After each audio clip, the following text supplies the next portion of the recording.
Right, hello everyone, welcome back to a bonus D3D4 football podcast where I am delighted to be joined by owners of Tranmere Rovers, Mark and Nicola Palios.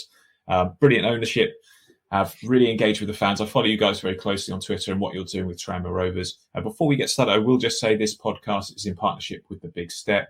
There is an excessive amount of gambling advertising in football, and The Big Step do great work highlighting the dangers and damage it does to people's lives.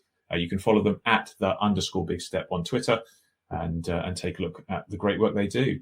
Guys, right, welcome to the podcast. Thank you for giving up your time today. The reason I wanted to speak to you is because, I've always been interested in how you guys run Tranmere Rovers. I think you're doing a superb job. We were briefly discussing before we started recording that there's a lot of owners who aren't doing quite so well. And it's always been a frustration to me that fans don't always appreciate owners that are good until they've had a bad owner. How are you finding, you're 8 years now into the job at Tranmere. How have you found it in general? Is it harder than you thought? Is it getting harder? Just give us your thoughts on it to start us off. Well, I'll start.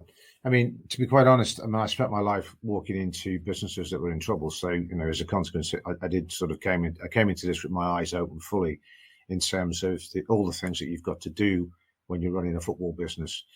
Understanding that what we do in terms of off the park developments is not really of that much interest. When I was at the FA, the stuff that we did in the short time I was there was actually quite stunning off the pitch in terms of fixing the financial problems and so forth and so on. And I always remember that the comms guy came to me and said, okay, Mark, what are we going to say? You've been in the job sort of just about a year and what we've done. And I listed all the things that we've done, changing this and that and the other, changing disciplinary system, actually getting Wembley built and refinanced, all that kind of stuff. And he looked at me and said, well, actually, nobody's going to be interested in that. And actually, they were more interested in what Sven was going to do. And so everybody focuses to that as the end product. And what you've got to achieve is a balance, keeping the on-field activity going. So we've managed to sort of just about keep what I would think is, we had 4 trips to Wembley. We've had back-to-back promotions, despite the relegation, which when we first started, we were demoted in the pandemic, which I won't touch on. So actually on the field, we've done relatively well and kept the fans interested. And for me, defining success in the lower leagues, and this is quite important, is understanding that if you look, absent structural change in the industry, if you look at lower league clubs, you probably have, if you define success as getting promoted, you probably have about 4 chances to be successful every season, which is to get promoted out of League 2 into League 1. And there it ends. So for me as an owner, success is defined by having something positive to play for at the end of every season, towards the end of every season. So you're not and with the playoffs, that makes it a lot easier. But actually, that is massively important. Now, in the meantime, we'll do a lot of things behind the scenes. People have no understanding of what we're trying to do, and neither should they, to achieve that balance and make sure that since we've been here, as an accountant, what I've been doing, I don't want to bore you, but I've been changing the balance sheet and moving it from debt.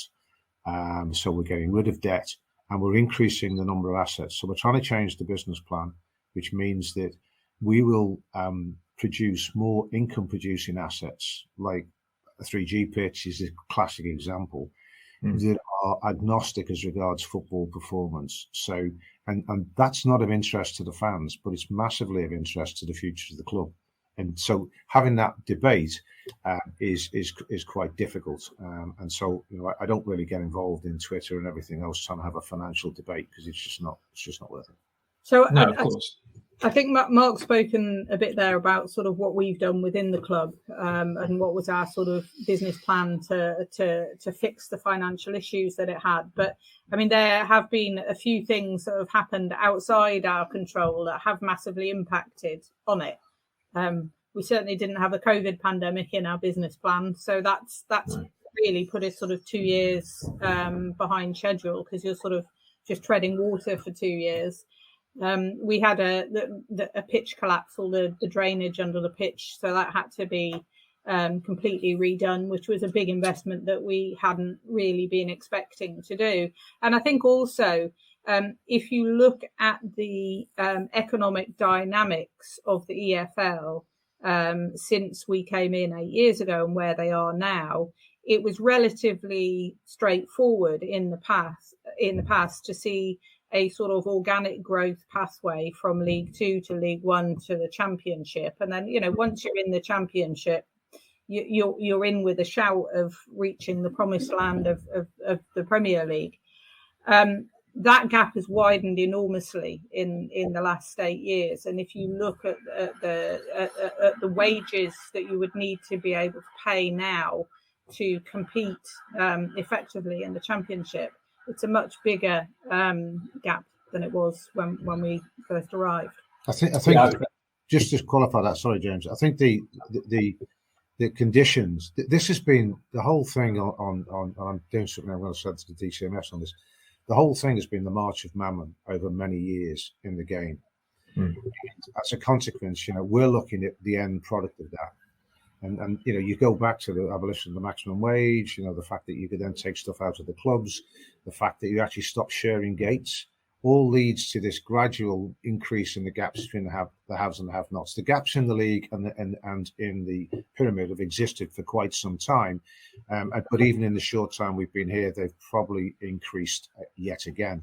The problem with the game and the structures that they have is that they always sell the long term for the short term gain, and that's why it's been possible for the Premier League to bankroll basically what we've got now in terms of the system we've got. Sorry, I'm just stepping back from that into a broader context.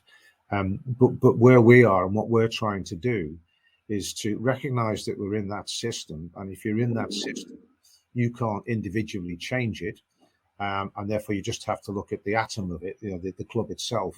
And so what we're trying to do is to change the model so that we increase the assets that produce revenues for the club. But at the same time, you've got to balance that against the ambition of the fans. And it's a conversation you can never win as an owner, because they'll say yes, but. And I think for me, the most frustrating thing is the ill-informed debate. I'm getting told by people who've never been in a dressing room that the manager's lost the dressing room on social media. Social media is the biggest difficulty if you look at it, and I purposely don't engage in it. Nicky, I blame Football Manager. It made everyone think they're a football manager now, isn't it? Yeah, but and they're telling me that the manager's lost the dressing room. Well, how many professional dressing rooms have there been in? I spent 17 years in professional dressing rooms. I actually had the first England players strike, and I've got people telling me that the manager's lost the dressing room and so forth. And then people are telling me that we're bust. Well, I wrote the strategy for Coopers and Lyman, one of the largest insolvency practice on the planet, and I have to take that. When I say take it, I just ignore it. But that's the biggest frustration. But you just know that at the end of the day, apathy would kill us, and everybody's entitled to an opinion. The fact of the matter is that social media gives a platform to people who are ill-informed, and that's the difficulty. But the counter to that is we know that the majority of fans are real fans, and whilst they may not understand everything that we do, they're massively supportive. And one of the big things we did when we first came in, I was at the FA, and I saw all the clubs fighting with their trust, fighting with the local councils, etc. And we've developed a very good relationship with our trust, who literally do. It's just common sense. They give us advice as regards season ticket pricing and things like this. They give us advice and proper feedback as regards the fans. And to counter the fact that the trust, and probably the trust is the same at most clubs, it's quite a thin sliver of that population that come in every week. We set up an official supporters club, but we understand that official supporters club cannot be a creature of the club, and it has to have its own independence. And yet again, they feed into things. So, massively important in terms of keeping that connection with the fans, but actually quite sensible. Yeah, I mean, supporters probably don't always get like the difficulties that you are going to be facing. Now, I'm jumping ahead a little bit here, but, what I was thinking yesterday when I was going to talk to you is we're currently in a cost of living crisis where people are getting poorer, but you're running a football club. And I would imagine, I don't have any figures because I wouldn't know how to find them, but your utilities bills, for example, in this coming season, I mean, just off the top of my head, I would assume they've gone up by maybe high five, maybe six figures, because You're running a football club that has water, electric, heating, the works and training ground stuff. I mean, what is that doing to your ability? And not to mention like the petrol just to travel for away teams and stuff. I mean, it impacts everything from the staff wages to the utilities bills to the cost of the food that we're buying in for the catering and hospitality. You really are seeing it absolutely everywhere at the moment. You buy fertilizer for the pitch and I think fundamentally, even if there's not an issue with the underlying product, the transport costs for everybody and the, of getting stuff from A to B it is going to have a significant impact on margins for everybody. I think businesses are struggling to absorb the price increases in the same way as everybody is at home, and it's picking that balance between trying to protect the business, but also not pricing people out of being able to afford things. We're not in a wealthy area here. We've got some of the most deprived communities in the country amongst our supporter base. And it's a really hard balance to try and get right, which is why one of the things that I think has been really successful here is the way that supporters and our commercial partners who can afford it have sort of rallied around in many ways those who can't. So the community ticket scheme, I think, has been a great example of that, where a lot of people, when they bought their own season tickets, have actually also chipped in for season tickets for us to distribute to people who are in very difficult. Am I right thinking that you as a club are going to match the one-to-one the offer? Is that right? Yeah, absolutely. Which is really commendable as well. I'll just make a point on that, just in terms of just to give some relativity on the inflation issue. We again consulting with we kept our tickets fairly low over a period of time, and I think that when we did a sort of a read across to the equivalent tickets, we were second to bottom of the League Two in terms of cost, and there was various other metrics that showed that we hadn't changed for many years. Now, we had put them up when we went down into the non-league, surprisingly, because it was quite clear that we previously they'd made the mistakes in terms of how they priced it. The price increase the benefit that we would get from our season tickets would just about cover the increase in the minimum wage that the government put in April across the casual staff. That's all it covered. So that gives you a sense of where that's at.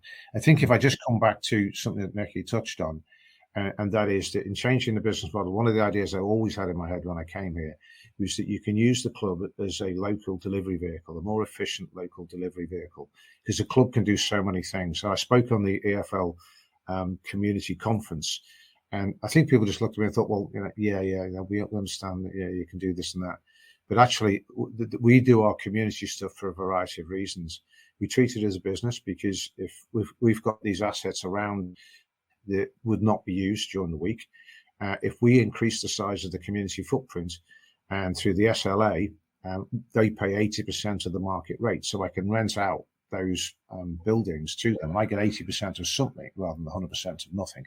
At one level, that's what the community stuff does. But more importantly, it gives lower league clubs a sense of pride in their club. And actually, if you're looking at the club, if you only got 4 chances of promotion in League One and League Two, there's not many reasons to be cheerful, as it were, every season. But you increase that pride in the club. You use it as an unorthodox vehicle. So alternative provision kids will come to us when they won't go to school. And actually, we can attract what I call latent goodwill in our community, but also in our corporates from CSR to contribute monies into things. So we can do things that the local council can't do, and we can do it more efficiently, we can move quickly, and so forth and so on. As a consequence of that, we build up a great relationship with the council, which is what we've done. And again, clubs always used to fight with the councils, in my experience, or what I saw at the FA. Here, we have a great partnership with the council, and that's why they've helped to fund the 3G pitch, which we've now got in place at the training ground. They're giving us a grant which we have to match fund to improve our recreation centre, where we deliver a lot of the community stuff. They're about to fund the feasibility study for a new stadium together with the Environment Authority. So these are the types of benefits that you can get if you look at your community responsibilities and turn those community responsibilities into a business. And actually, it is a very, very sort of powerful element of the brand of the club that is getting used. And this is viewed as what I think everybody, if you look at your clubs, they can become anchor institutions in the community. And if they're used in that way, in a slightly different way to, I think, people just getting £200,000 worth of grants in, £200,000 worth of good works, you can actually change that into a real asset for the club.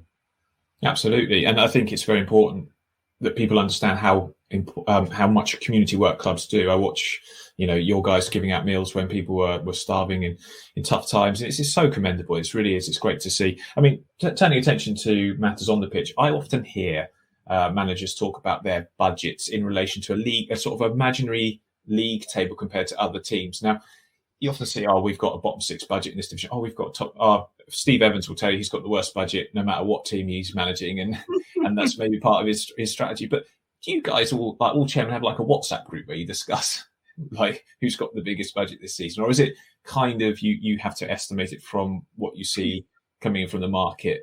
You have to estimate it, because I think every club does it in a slightly different way. If you ask them the figure of what is your player budget, it's like, well, what are you including in that? Are you including your playing staff in that figure? Are you including bonuses, or is that base salaries? Are you putting your NI in there, your accommodation costs? Like, it's and it makes a big difference. So I mean, we get some information from the EFL, but because of that sort of lack of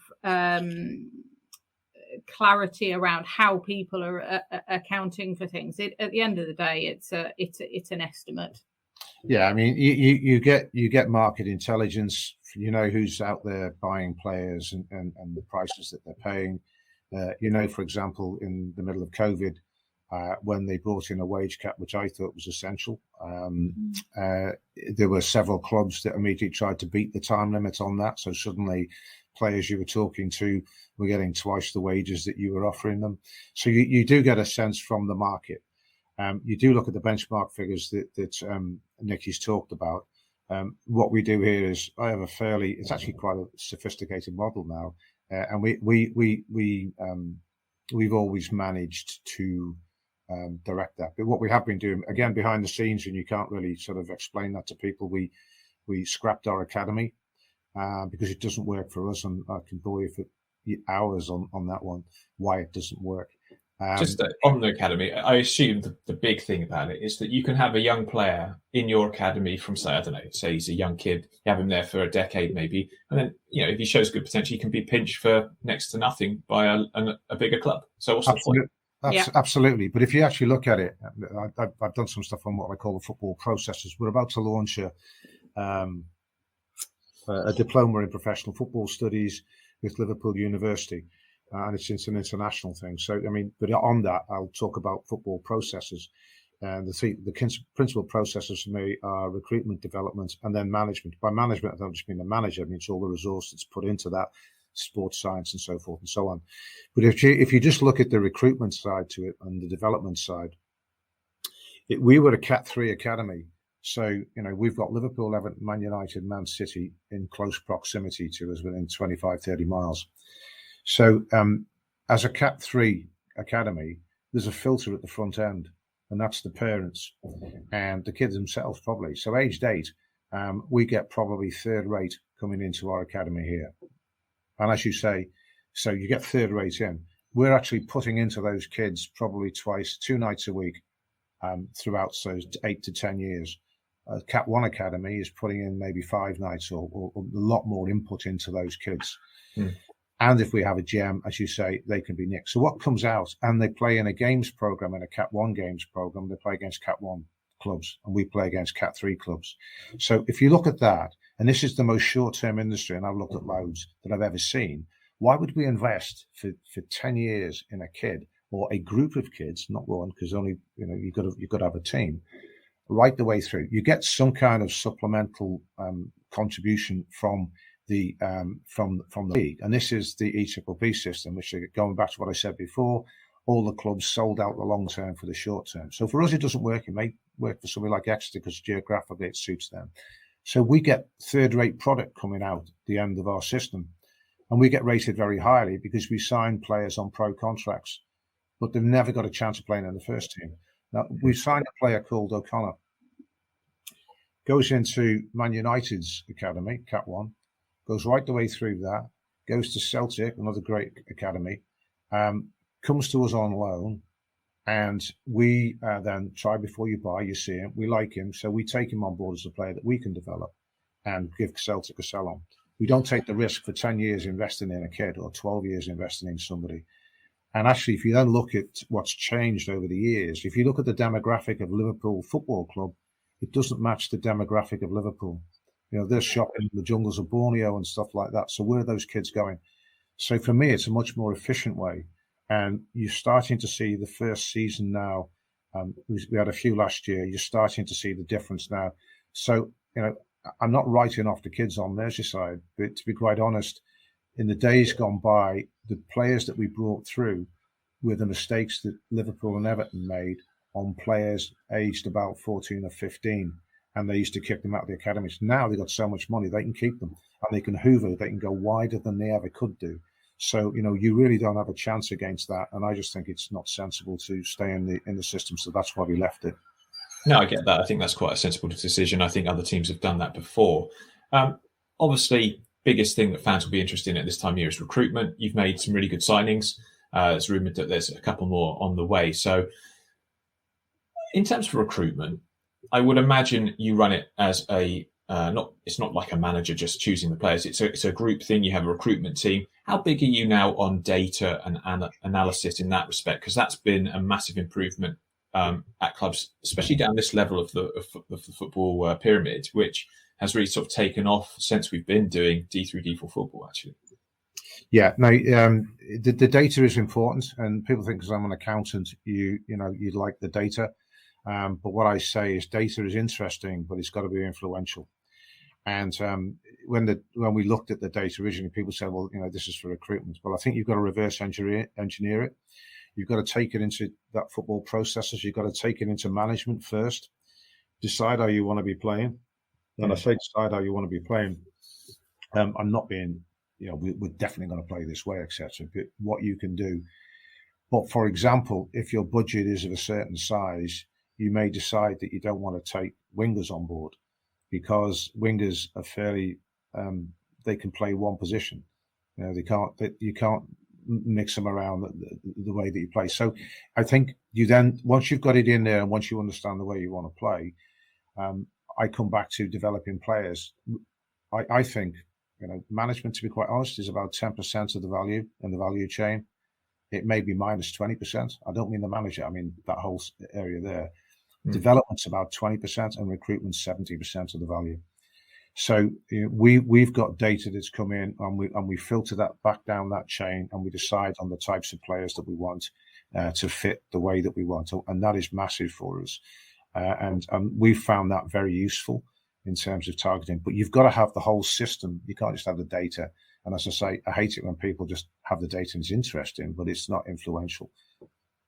No, of course. No. And I think that's something that we've seen a lot of people grasp, actually, when it comes to recruitment. I mean, you're going to be in a League Two this year with, there's going to be some pretty big hitters. I mean, the interesting one for me is the ownership model at Crawley. I'm going to keep a close eye on how that works. To be honest, I'm not a big fan of NFTs, maybe because I don't understand them.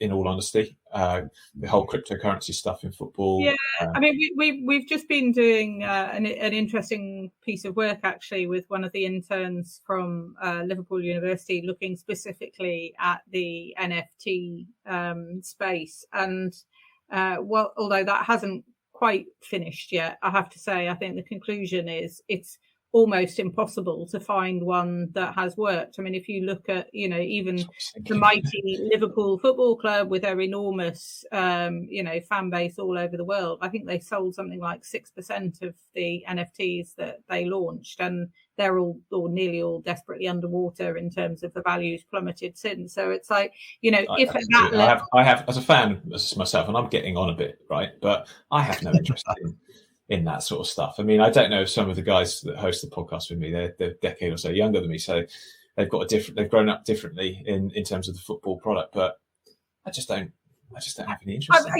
I'm sure things are going to evolve, and there will be things eventually in that space that emerge that do work. But at the moment, I think it's the Wild West in terms of you've got businesses with very little substance behind them, and some of them seem to operate almost as a bit of a Ponzi scheme in terms of there's been a bit of an football index thing, didn't we, which was just tragic.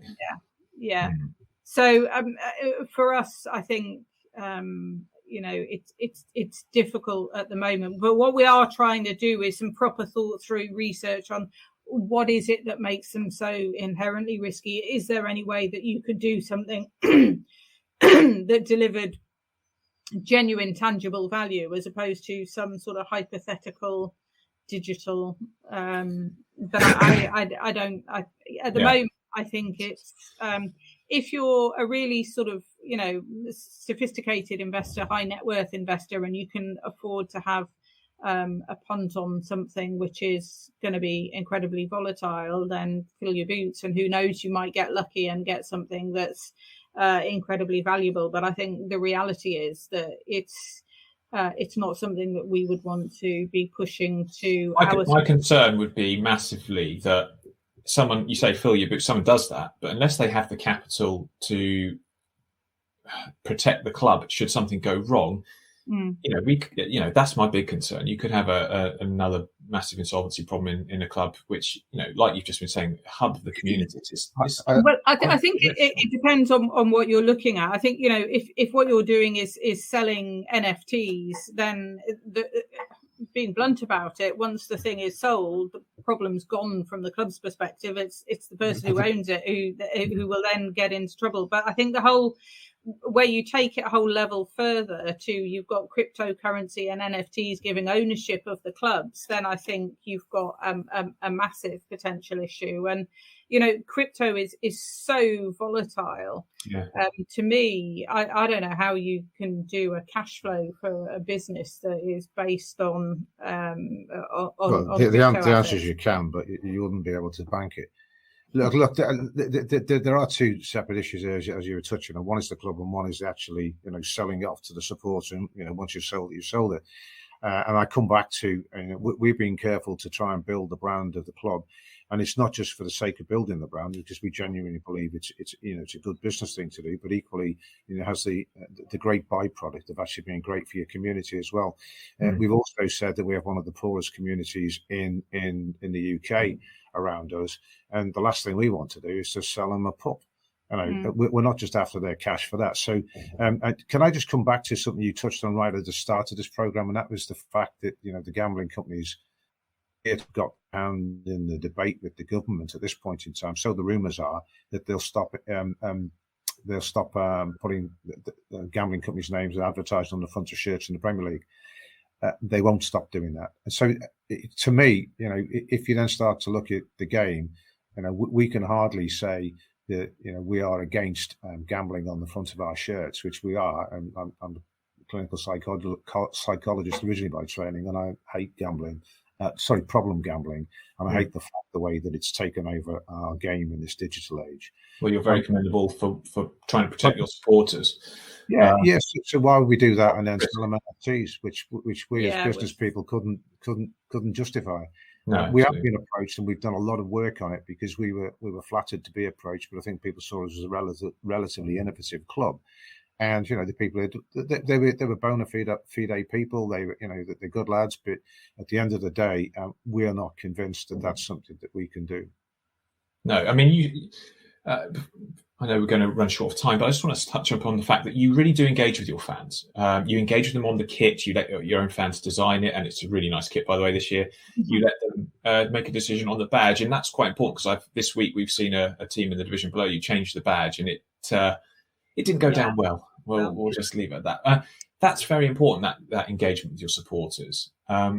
Is that something you've always wanted to sort of bring? Yeah, look, I've looked at loads of businesses, loads of industries, and there is no industry that I know of whereby somebody shops age 5 and they're still buying off you age 75. And that's because they're not customers, they're fans. And I think it's a two-way street in any relationship. You've got to give, you get back what you put in. I think in terms of the fans and the engagement with the fans, it's a good part of the club. I used the phrase, and I know it's been picked up from quite a few people. I said, look, owners come and go, players come and go, managers come and go, fans are always there, and they're the only constant. So the fans actually are the club, and it's not just mealy mouthed. I said that we are the custodians of the club. But the club, actually, the entity, when you start to look at it deeply, the entity is that sort of collective goodwill from the fans. The fans are the club. We just happen to own the corporate vehicle on which it lives its life on earth. And if once you start to look at it like that, you do have to sort of listen to what they say. You do have to understand that it's for them, and you can't do that if you don't engage. I'll just tell you a little bit about the shirt decision. I was, because we went into COVID, I was trying to do a little bit of keep engagement with the fans because there was no games to watch and so forth. So I started to do some Twitter, and I was leading them astray as regards what the new kit was going to be, which was great. But I also knew in my heart of hearts it was going to be a disappointment when it came in, because we're an all-white kit, and you're given 4 opportunities from the major manufacturers like Nike and templates. And therefore, there's not a lot you can do with it. Year on, year out. And but I also knew, because of our Indonesian investment, we potentially were going to get an Indonesian manufacturer who does the Indonesian national team. It's good quality. We've been out there and we'd seen it. And so I then said, well, I'll tell you what, you see if you can do any better. And we started the competition on that way. And that's become what it's become. And as you say, fans have got engaged in the development of the kit, and I think it's great, and we'll see what we can do. And we said that they haven't done that on the away kit, and the away kit, they'll love the away kit.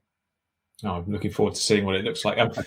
Finally, really, there's this big thing about the Biden Dock redevelopment, a possible move for Tranmere Rovers to a new stadium. They've agreed to do the feasibility study, which is absolutely superb. Obviously, Prenton Park, I know, is an aging stadium. People will absolutely love it. But I think a new stadium move, if done correctly, can be a real positive for a football club. I'm speaking as an Oxford fan. I can tell you if it's done wrong, then it's not great. So, but if you move, you have a great potential to increase your cash flow, increase your assets, increase your finances, have stability, and you could therefore become a stable championship club, like I think is your stated ambition. Yeah. Where do you see this going at the moment? Because obviously a new stadium would cost, I've been reading some sources, about 55 million for the stadium, 27 million for the conferencing and hotel. How would that be funded? What are your thoughts on it at the moment? I know it's a long way off, but it's quite a big thing for a football club to sort of undertake. Yeah. I'll just take this one because I've been working on it night and day for quite some time, as long as doing everything else that we need. But look, the first thing is that there's nothing to see at the moment, so move on. And that is the first step in this is to get a real feasibility study. Nicky and I pulled together sort of a rudimentary business plan with research that Nicky had done in terms of other stadium moves and so forth and so on, just to say that this was a pre-feasibility study to take to the council, and having, as I said before, our good relationship with the council means that we can do this sort of thing. And they've broadened it into something that is Sports City Wirral, which you may know that there's also a big development on the south bank, which is where the Wirral is of the River Mersey. I understand, and I may be wrong on this, I keep saying it, but there are very few rivers in the world that go through a major city, if any, that are not developed on both sides. But the Wirral isn't really developed on this side, so you're looking at massive development. The Wirral Waters development, which is what it is, a major part of it is stalled. This is seen as a catalyst for that. And not only that, it actually uplifts, because they're adding in lots of other leisure facilities around where the new stadium would be. So the proposal is that it then sort of uplifts both the north end of Birkenhead, which is desperately in need of it, and also in Wallasey, and it gets the regeneration. Pump primes. You do need that. If you look at Salford, you needed what happened at Salford to make it work. So it is that there is that side to it. But until we've had the feasibility study, there's no debate to be had. And by the time we get the feasibility study, if that says, okay, it works, that's the time when you engage with the fans, because there's no point in engaging with them now, because it's not costing us anything at this point in time. We get a better informed debate when we get it. Then we go back. And so it's at that point in time. Look, people have invested a lot of their relationship with the club in that pitch and in this ground. Well, I have as well. My entire career, virtually, apart from 2.5 years at Crewe, was out on that pitch out there. So I think so. I understand the history. I understand the attachment. But if I'm right in what I'm saying, and that is that absent structural change in the industry, we can't become a self-sustainable championship club without some sea change in what we do, which is right. Well, is that sea change going to come from a new stadium move? Well, the indications are that it could. So whilst I appreciate that people who are like 50, 60, 70 years old say, well, all my memories are with that. Why do you preclude a kid who's born today having that opportunity in 50 years' time or 20 years' time to be in a championship club? And actually, once you're a championship club, as long as I always say you're only 6 games off the Premiership. You might have a good run, get in the playoffs, and you might have a good run in the playoffs, and you're there. So I think this is about ambition. I think if you look at the Wirral, you've got to have the ambition to have a championship club on the Wirral. We were a championship club, so you can't have that. But that debate is pointless at this point in time. It takes up energy. It creates division. Let's have a proper informed debate when we get the feasibility study, not like Brexit. Yeah, just make sure your architect knows it needs to have 4 sides, because trust me, four sides. It doesn't help when you don't have it. Yeah, and actually, the gladiatorial piece that we have at Prenton Park, again, as a player, I know what I want, but what's important is what the fans want, and I think that's what they will want. So they will be involved in looking at the design of the thing from a fan's perspective. And we've already got the organs of the trust and trust, but actually, that's where the debate is. What do you actually want in terms of that? Because we'll have the debate on the economics, which will be better informed. And if that passes the test, then actually you can have the debate, well, okay, what can it look like? And so they can be positively involved in the design of the stadium. Look, and as for the funding of it, I'm going to be arrogant now. I'm saying that we built Wembley when the FA was bust, and that was 850 million. So building this, and if you put a hotel in it, it could be 70 million. And I'm told that that's, well, whatever. I don't even know what the design is yet, so I can't cost it. So when that comes, and I've got ideas as regards how we'll fund the capital stack, but there's no point in debating that at this point in time. It's just pointless until I've got a design stadium. Perfect. Lastly, hopes for this current season, because actually I felt you were pretty unlucky to miss out on the playoffs last year. I think if you'd had the same points total that you got last year, the previous season you'd been 5th. So it was a really, really difficult season. I mean, Oxford, my team, I think we finished on our highest points total, yet we didn't get in the playoffs either. So it was an extraordinary and a competitive division, both League 1 and 2 last year. What are your hopes for this year in terms of obviously promotion, but how well this squad can do under Mickey's guidance? For me, I think we've made some good signings. Yeah, it's quite young as a team, and there's a little bit of experience that's just been injected in today and last night. I think you've always got to have patience with this, but we will, for the first time, I think, have some assets on the pitch, as people call, that you can sell. But at the end of the day, the objective always is, as I said before, is to be competitive. Right to the end of the season. And people always say to me, do you set the manager targets? No. I mean, what's the point of going out? It's fairly obvious. Yeah. Yeah, exactly. I always wonder, they never say, well, I want you to finish 23rd this season. No. When they ask the question, I feel it's like when you see somebody who's just won the FA Cup or won the league and said, how do you feel? I mean, when they ask me that question, not that I've won the league, but we've been promoted and stuff. When they ask you the question, you feel like saying, "Well, how do you think?" What do you think? Yeah, I'm desperately disappointed. Yeah, just a bit naff, really. Yeah. Well, League One and League Two fans are great, and I think that just coming back to the main point here. I used to travel the world with the FA and stuff like that, and people used to say to me, "Wow, you've got the pyramid, and we have to protect the pyramid, and because it gives so much back." If you look at COVID, which was an acid test for the industry, I think the Premier League, all the institutions, the FA absent without leave, the EFL, the PFA. All of those organisations absolutely failed to deliver, to my mind, on a timely basis, any coordinated response. So that the fable of the football family was there collectively. The fable of it was a failed collective response. Lots of self-interest involved, unfortunately. Absolutely. But if you look at the game individually, from the perspective of individual players, from the perspective of individual clubs, such as ours, we delivered 50,000 meals with partners by September of 2020.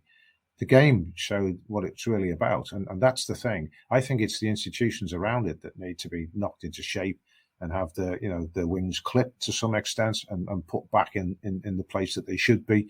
They should run competitions, and they should, the EFL should run a competition, and it should monetize it. It should not. And it should look at disciplinary stuff that relates to that competition exactly.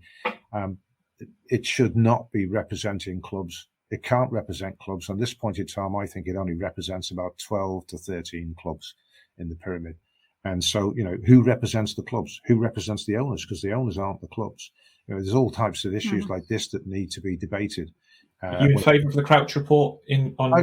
Yes, I am. And my concerns on it, I touched on something at the very start of this. The modus operandi of the Premier League, as far as I'm concerned, is to bankroll it to its own ends. The modus operandi of football is that when this happens, like the Tracy Crouch report, is to play a long game, to march it into the long grass and shoot it. Now, they've got less of a chance of that because you're going to have a regulator. But it's defining the regulator's job. It's the most important thing. And that's what I'm going to write on in the near future, because I think they've got to do a number of tasks. And within that, what I don't want is, I know that from my experience of Westminster, is that the minister's inbox is about 2 years, and they lose interest. The government, I would hope, is not just what they have, is they jumped on a populist bandwagon at the time. And that's what gave it the momentum. So it was fortuitous we got to where we got to. And the important thing is to keep, their feet to the fire. And I think that is all about the debate of the powers and the scope of the independent regulator going forwards. And that's certainly what I'll be pushing. Yeah, 100% agree. And just before you go, you're an accountant, Mark. When will the Football League be able to afford professional referees in these professional divisions? Because I never have understood why. I don't want VAR. I don't want VAR. I don't want anything. I just want professional standard referees in the professional league.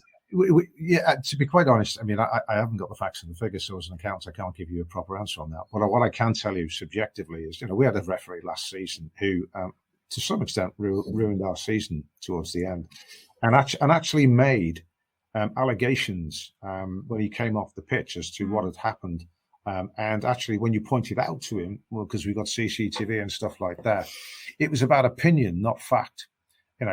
I was spat on. No, you weren't. Some fluid was on you. Well, what we can see was a bottle of water was flicked in on you. So, when you've got referees who are doing that, who don't understand the difference between opinion and fact, and they're judged on their opinions, it just undermines your confidence in it. Having said that, I'm a great supporter of referees, because they do a difficult job. Having said, I also believe that they choose to do it. And they should be supported, and they should be supported better by the FA. So things like dissent. I look at rugby, and Nicky's dad used to be the head of refereeing at the RFU, and I'm jealous of rugby in terms of the players' relationship with the referees. So it cuts both ways. I think the players have a responsibility to be professional and to not cheat on their fellow professionals. So, I was at the FA, they call it simulation. Let's call it cheating. But if I've gone in for a tackle and the guy's just dived, in my day that didn't happen, I have to say. And to see it now just builds me intensely. And when my own players do it, I don't like it. I just would like to see referees made professional, because I think there's enough money in football to do it, and I think it would incentivize it better. It would be a career path for younger guys to come in and become referees, because they can see there's a career in it, and that would be improve standards dramatically. No, I would agree with that, and we're looking at I think there's some money that's been out there through our education business to look at possibly putting on a course for people who do like a BTEC and also would get qualified as a referee and so forth and so on. But I just come back to it and saying, in defence of referees, it's a two-way street, and the game itself has to produce a context that allows them to, the best opportunity that they can have to referee a game fairly. So, the classic thing for me is, well, take out diving. I mean, of course. I don't think there'll be any fan who would disagree with that. I don't think so. Every fan hates diving. Really, any true football person would say that. Any true sporting person would say that. So I think that the game's not perfect, but it's a fantastic game. That's why you support it, we support it, and we've got supporters. And when you stand back and analyse it, it's quite strange. You actually think about it. I played at Bradford when the Sheffield was sunk at the Falklands, and it affected me. When I went out on the pitch before the game, we were kicking the ball in, and it really became all these people there to watch us kicking the ball. Some lads had died down in the Falklands. And it just really put it into perspective.